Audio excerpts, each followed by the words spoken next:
13 membres du Conseil de sécurité des Nations Unies ont voté pour, le Royaume-Uni s'est abstenu et les États-Unis ont opposé leur veto. Les Émirats arabes unis, qui ont proposé la résolution parrainée par plus de 90 États membres de l'ONU, se disent déçus. Ils estiment que le Conseil doit s'unir et mettre fin aux hostilités. Quel est le message que nous envoyons aux Palestiniens si nous ne parvenons pas à nous unir pour demander l'arrêt des bombardements incessants sur Gaza ?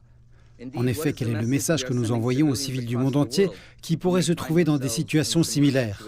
La Chine, qui a coparrainé la résolution, a qualifié les États-Unis d'extrêmement hypocrites. La résolution stipule que toutes les parties concernées doivent éviter de nouveaux décès. Tout cela montre une fois de plus ce qu'est le deux poids, deux mesures.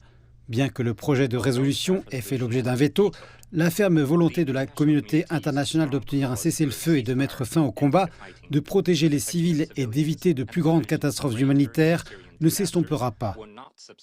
En défendant leur veto au Conseil vendredi, les États-Unis ont déclaré qu'ils poursuivraient leurs efforts diplomatiques pour mettre fin à la violence, car ils ne peuvent pas soutenir un cessez-le-feu à ce stade. Cette résolution maintient un appel à un cessez-le-feu inconditionnel. Ce matin, j'ai expliqué dans mes déclarations pourquoi cela est non seulement irréaliste, mais dangereux. Cela laisserait simplement le Hamas en place, capable de se regrouper et de répéter ce qu'il a fait le 7 octobre. L'observateur permanent palestinien auprès de l'ONU a déclaré que l'échec de la résolution était regrettable. Riyad Mansour estime que la décision du Conseil entraînera des centaines, voire des milliers de morts supplémentaires à Gaza. Le vote de vendredi est intervenu après que le secrétaire général de l'ONU, Antonio Guterres, a pris la décision rare de mettre officiellement en garde mercredi le Conseil concernant la menace mondiale que ce conflit pourra entraîner.